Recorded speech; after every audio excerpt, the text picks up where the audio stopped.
Olá, eu sou o Paulo Rodrigues, sou professor de História. Nós vamos trabalhar hoje, é um prazer muito grande estar com vocês. Nós vamos trabalhar hoje o tema da Primeira República, né, que vai de 1889 até 1930. Recordando, colegas, nós estamos dando sequência à aula anterior da colega Maria Dirce, né, da Didi, que fez a introdução sobre a chamada Primeira República no Brasil. Então nós vamos dar sequência, né, ela abordou os primeiros anos e nós vamos dar continuidade a esse conteúdo, portanto. Pois muito bem, antes de iniciar o conteúdo, eu queria dar dois recados. O primeiro é que nosso tempo é relativamente curto, portanto, alguns temas não serão aprofundados, talvez, da forma que deveriam. E um outro recado carinhoso de agradecimento a todos os professores que estão aí na ponta, ajudando os nossos alunos nesses tempos tão desafiadores, não é verdade? Então, senhoras e senhores, entrando no nosso conteúdo, nós fizemos uma divisão desse período em três aspectos básicos: aspectos econômicos, aspectos políticos e sociais. Vejam bem, é importante a gente ter claro que a gente fez essa divisão mais do ponto de vista pedagógico, para ficar mais claro, mais tranquilo. Mas lá, nesse tempo histórico, estava tudo acontecendo, tudo ao mesmo tempo agora, não é verdade? Então, é muito importante que a gente busque essa visão do todo. Só por um efeito pedagógico, como eu disse, que a gente fez essa divisão entre aspectos econômicos, aspectos políticos e aspectos sociais. Pois muito bem, então, feito esse recadinho, nós vamos começar abordando os aspectos econômicos da chamada Primeira República. A primeira questão que se destaca é que o país é eminentemente rural, né? A principal fonte de riqueza do Brasil estava no campo. E um campo marcado pela presença muito significativa do latifúndio, que, conforme vocês sabem, são as grandes propriedades rurais na mão de poucas pessoas. Aliás, o latifúndio é uma característica, é uma marca, né, na história brasileira, desde a época colonial e eu diria até os dias atuais. Pois muito bem. Ainda falando de aspectos econômicos, há que se destacar esse produto aqui, o café. Por isso que eu trouxe essa imagem, não é, para chamar a atenção nossa, porque o principal produto de exportação do Brasil em todo esse período é exatamente a produção do café. Para vocês terem uma ideia, o café chegou a representar mais de 50% das exportações brasileiras. Então, foi muito importante. Agora, colegas, é óbvio que não era só o café. Outros produtos também eram importantes, a maioria deles produtos, né, agrícolas, conforme a gente citou aqui, o açúcar, o algodão, o cacau, a borracha. Muito bem. Ainda falando de aspectos econômicos, né, nós temos que destacar que nesse período também há um incremento da industrialização no Brasil, muito inicial, mas há esse incremento. Eu separei dois principais motivos que ajudam, que incentivam esse movimento de industrialização. O primeiro deles é o próprio capital oriundo do café. Muitos cafeicultores, principalmente em São Paulo, utilizavam parte do lucro que eles obtinham com o café para investir nas indústrias. Não é à toa que, até hoje, São Paulo é um dos estados mais industrializados do país, porque se beneficiou desses recursos que estavam disponíveis, dado o lucro da produção cafeeira. Um outro aspecto importante também para o incentivo dessa industrialização é a Primeira Guerra Mundial, não é verdade? Que aconteceu durante esse período, 1914, 1918, e a maioria dos países que exportavam materiais industrializados para o Brasil entraram nesse conflito, né, principalmente na Europa, os países europeus, e diminuíram as exportações de produtos industrializados para o Brasil, incentivando que nós produzíssemos esses produtos aqui em território nacional. As principais indústrias da época eram a indústria têxtil, né, de produção de roupa, e a indústria alimentícia. E um outro elemento, pessoal, também importante nós ressaltarmos, que apesar de ser um país eminentemente agrícola, há polos urbanos importantes. Eu destaquei dois, São Paulo e Rio de Janeiro, que são os centros urbanos mais importantes, mas eu não poderia também de deixar de trazer, eu até trouxe essa imagem para cá, e lembrar a todos vocês que a capital dos mineiros está nascendo exatamente nesse período, né? Belo Horizonte é de 1897. Olha que interessante essa imagem aqui, né? Era uma planta que os engenheiros, liderados por Arão Reis, organizam, planejam como será Belo Horizonte. Então, vocês vejam, Belo Horizonte nasceu numa prancheta, é uma cidade planejada. E olha que coisa muito sintomática, muito importante de nós percebermos. A República, ela tinha um discurso pró-modernização, né? De incentivar a questão da modernidade, do progresso, etc. Belo Horizonte vem nesse marco, né? A capital de Minas era Ouro Preto, uma cidade colonial, né? Uma cidade antiga, e seria substituída por uma nova capital, um Belo Horizonte. Então, eu acho que esse elemento é muito importante para a gente chamar a atenção. Pois muito bem. Essa breve tomada das questões econômicas nos leva aos aspectos sociais dessa república. A primeira questão é que é uma formada por uma pequena elite, né? E essa elite majoritariamente formada por proprietários rurais.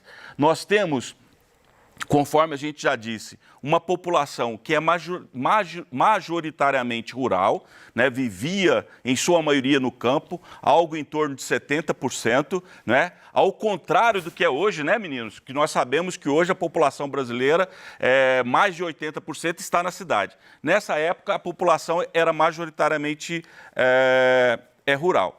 Pois muito bem, eu trouxe aqui também dois segmentos da população que merecem um destaque. Em primeiro lugar, a população negra, pessoal. Seja no campo, seja na cidade, essa população foi extremamente excluída. Excluída de valores básicos da cidadania. O trabalho, o voto, a educação, não é? E depois a gente vai falar um pouco mais sobre isso. E um outro setor também muito importante, que é a população indígena, que, conforme todos vocês sabem, desde a época do Brasil colônia, sofre um processo, né, de violências e de marginalização muito intenso.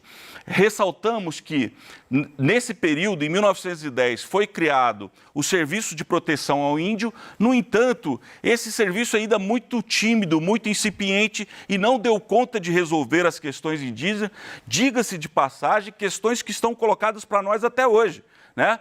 Há de se levar em consideração que a própria Covid se torna uma ameaça a esses povos, né? Povos esses que foram trabalhados de forma, vamos dizer, trabalhados não é melhor a palavra, o melhor conceito, né? Que foram considerados de forma melhor só na Constituição de 1988, há 30 anos atrás. Então, ainda é um desafio. Vejam bem, eu separei duas imagens aqui para ilustrar o que nós acabamos de dizer, né? De um lado, um mosaico formado por várias tribos brasileiras. Olha que beleza, né? Que diversidade fantástica do ponto de vista cultural que esses povos representam. Então, essa riqueza, essa diversidade é algo que nós devemos valorizar profundamente. Chama a atenção que o PET de vocês, referente a essa aula, vai dar uma forte ênfase muito interessante sobre a questão indígena no Brasil. Pois muito bem. A outra foto, eu trago dois marinheiros, sendo que esse mais alto é o João Cândido, uma liderança muito importante, de um movimento também muito importante, ocorrido durante a Primeira República, que chama Revolta da Chibata. Por que Revolta da Chibata? Porque esses marujos, senhoras e senhores, esses marujos sofriam castigos físicos, não é? Mesmo tendo abolido a escravidão, etc., ainda existia na Marinha Brasileira a prática de castigar os marinheiros através da chibata, do reio, não é? Então, esses marinheiros, liderados por João Cândido, fizeram uma revolta que ficou conhecida como Revolta da Chibata. E eu trago isso aqui, pessoal, esse personagem, para falar do povo negro, para nós lembrarmos que, diferente do que alguns consideram, essas populações, né, lutaram permanentemente contra a situação de exclusão que nós citamos há pouco. Muito bem. Dito isso, eu continuaria falando de aspectos sociais e lembraria de um outro ator muito importante nessa época, que são os imigrantes. Se vocês observarem, né, eu trouxe uma foto que é de um navio carregado, né, trazendo muitos imigrantes italianos para o Porto de Santos. Essa foto é de 1907. A Europa passava por uma crise muito profunda, então muitos trabalhadores europeus migraram da Europa, principalmente para a América, e o Brasil recebeu milhares e milhares de imigrantes nessa época. Um pessoal muito importante, que vai ser muito importante para a nossa cultura, para a nossa história, não é? Mas além do desejo dessas pessoas de migrarem para o Brasil, havia também, parte da elite brasileira, uma concepção baseada em suposta ciência que defendia o branqueamento, né, da sociedade brasileira. Então, incentivava a vinda dessas pessoas. Nós devemos lembrar que nós temos, como os centros urbanos estão crescendo, uma incipiente classe média, principalmente nesses centros urbanos. Mas a nossa principal característica, e eu queria chamar a atenção de vocês, pessoal, é a ausência quase total de direitos, principalmente dos trabalhadores, seja no campo, seja nas cidades, conforme nós já dissemos. Eu trouxe, inclusive, uma frase atribuída a esse senhor, chamado Washington Luiz, que foi o último presidente da chamada República, né, da Primeira República, que foi atribuída a ele uma frase que dizia o seguinte: a questão social no Brasil é uma questão de polícia. Vejam como era tratado, né, as questões da cidadania. Então, isso nos faz refletir e isso nos faz uma compreensão melhor sobre esse período. Pois muito bem, então nós tratamos das questões econômicas, tratamos das questões sociais. Eu queria trazer para vocês agora alguns aspectos políticos que marcam esse período.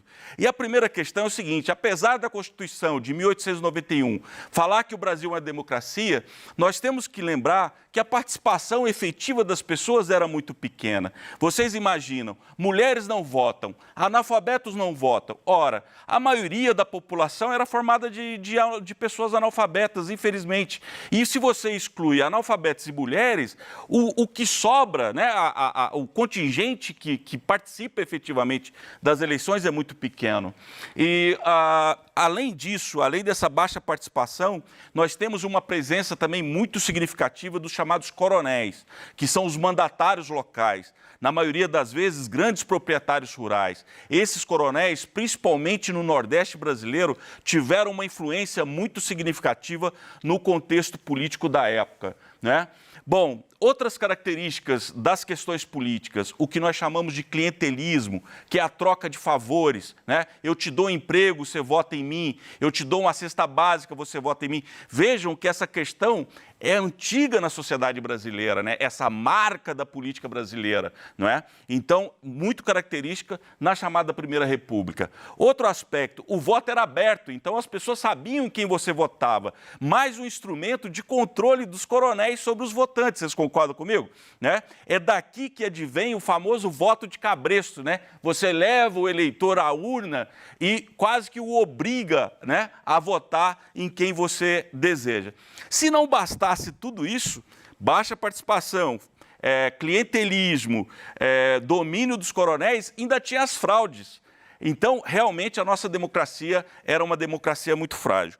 Bom, dito isso, eu vou trazer dois conceitos que eu considero muito importantes. É claro que eu vou trazer de forma muito superficial, infelizmente. A primeira é chamada política dos governadores. O que vem a ser a política dos governadores, senhoras e senhores? Vejam bem, os coronéis, os líderes locais, apoiavam determinado candidato ao governo do Estado.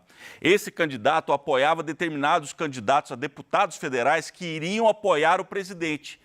Por outro lado, o presidente, por sua vez, apoiava os governadores, que apoiava os coronéis. Percebem? Existe um ciclo vicioso, não é? Existe um ciclo vicioso que torna essa estrutura de poder muito fechada, né? Poucas pessoas, poucos momentos, a ruptura dessa estrutura. Coronel, governador, governo federal, né? E isso se dá o nome de política dos governadores. Um outro aspecto muito importante, com esse nome meio inusitado, é política do café com leite. Por que chama política do café com leite? Porque nós temos dois estados predominantes na política nesse período, São Paulo e Minas. São Paulo, um grande produtor de café, Minas tem uma tradição de produção leiteira, não é? Então, ficou essa história. Então, Minas e São Paulo é República do Café com Leite, ou domínio ou política do café com leite, compreende? Agora, é bom nós ressaltarmos que, apesar dessa predominância de Minas e São Paulo, outros estados eram importantes também, notadamente Rio Grande do Sul, o próprio Rio de Janeiro, etc. Muito bem, senhoras e senhores. Eu trago essa imagem e eu peço perdão da gente abordar isso de forma tão rápida, que é o quadro do Abapuru, né, da Tarsila do Amaral. Por que eu trago isso? Porque também durante a chamada Primeira República, houve um movimento muito significativo de inovação das artes, chamado Semana da Arte Moderna, aonde que esses artistas, intelectuais, poetas, pintores, estavam em busca de uma verdadeira estética nacional, de uma nova concepção de cultura brasileira. E isso foi extremamente significativo.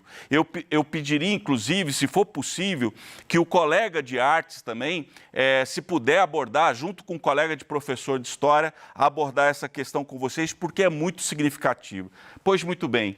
Uma outra questão super significativa desse período, pessoal, porque vejam bem, se nós temos socialmente uma sociedade extremamente oprimida e um setor político muito fechado, como é que a insatisfação se manifestava? Se manifestava através dos movimentos sociais, através das mobilizações, através das rebeliões. E eu trouxe algumas aqui a título de exemplo, né? Eu separei primeiro os chamados movimentos rurais, não é, que nós temos Canudos, Contestado e o Cangaço, não é? Eu trouxe até uma foto sobre Canudos, que é o pessoal do interior da Bahia que foram massacrados ao tentarem se rebelar contra a República.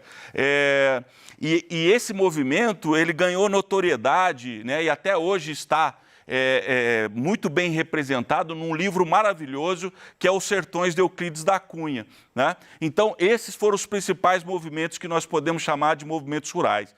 Bom, além disso, nós tivemos também um movimento muito importante, que foi chamado tenentismo, que é os jovens oficiais do Exército se rebelando também contra os desmandos, né, da chamada Primeira República. E, finalmente, tivemos uma série de movimentos urbanos muito significativos, conforme eu já disse, a própria Revolta da Chibata, que nós mencionamos, a Greve Geral de 1917, né, que foi a primeira grande greve promovida pelos trabalhadores no Brasil. Vejam bem, esses trabalhadores, inclusive organizados em sindicatos, muito influenciados pelas ideologias que os imigrantes trouxeram trouxeram como patrimônio de si mesmo, que foram muito influentes no movimento operário nessa época. E eu queria chamar destaque, finalmente, pessoal, para a Revolta da Vacina, porque eu acho que existem muitas similitudes, muita coisa em comum com esse momento que nós estamos vivendo. A Revolta da Vacina, ela tem origem em questões sociais e questões sanitárias e questões de saúde. Então, eu acho que vale a pena a gente ter um olhar carinhoso sobre esse movimento. Muito interessante. E esses movimentos nos lembram de uma coisa muito importante. Essa história que o brasileiro supostamente é uma pessoa pacífica, que aceita tudo, não é verdade, né? O povo brasileiro ele já lutou muito, os setores excluídos já lutaram muito, né? E continuam lutando até hoje, diga-se de passagem. Então, tem algumas coisas do senso comum que a gente tem que ir rompendo. Bom, pessoal, quando nós chegamos já no final da década de 20, a chamada Primeira República ela entra em crise, não é? E tem alguns elementos que nos ajudam a entender essa crise. Primeiro, as chamadas mudanças estruturais, as quais nós já falamos sobre elas, não é? Nós temos a questão do crescimento urbano, nós temos a questão da industrialização. Além disso, conforme a gente acabou de ver no slide anterior, nós temos as chamadas contestações sociais, os movimentos populares, as rebeliões, né, que colocam em xeque as greves, né, que colocam em xeque esse domínio político que havia estruturada nessa chamada Primeira República Brasileira. Uma outra questão super importante também, pessoal, é a crise de 29, não é? A crise de 29, que foi uma crise econômica muito profunda e que abalou os alicerces da Primeira República. E para encerrar, moçada, nessa perspectiva de crise, né, da Primeira República, o rompimento da política do café com leite. Minas e São Paulo se separam e isso traz também crises importantes nesse cenário. Mas isso nós vamos aprofundar e discutir melhor numa próxima aula. Eu gostaria, colegas, meninos, professores, de agradecer muito, né, a atenção de todos vocês. Eu trouxe aqui algumas questões como sugestão para vocês, que podem ser desenvolvidas com seus alunos posteriormente. Vai ficar aqui na nossa apresentação. Essas foram as nossas principais referências para organizar essa aula. E, finalmente, eu termino deixando um profundo muito obrigado a todos e todas e até a nossa próxima aula. Muito obrigado.